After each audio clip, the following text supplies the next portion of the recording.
Phật về về lê tung ai tel do lâu tu te ni si mi ni tuak thei zela mi kilo te lo ching ada upai zo wanga omidi chitela uam sa tuan lo mi te sa kangaring apan na te kangay sutyagi leitu katwagim na te mo chikam kay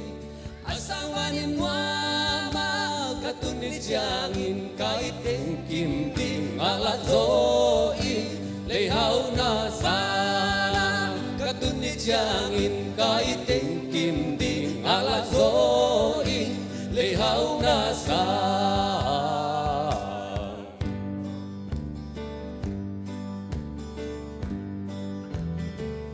Eliza pasiani rompi balkam sang te maya lawelo tu man te te pang pasian gwalel ngei kei tu ba tha zong ngei kei kamel mual tu ngazona apia pai gwalelo lui mi te sa bantu kangaring ampan na te kangay sutyangin leitunga katwagim na te mo chitam kay asawanin wama katunit jangin kahit kim ding alazoi lehaw na sana katunit jangin kahit kim ding alazoi lehaw na sa umpinel kay te ko sunga dan silay alom te tu meli sunga zong la tuan lo aon kya zong lo di tu pa muang hial na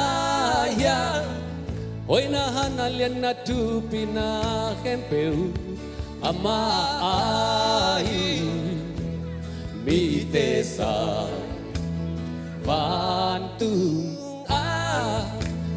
kangaring ampan na te kangay sutyagin leitunga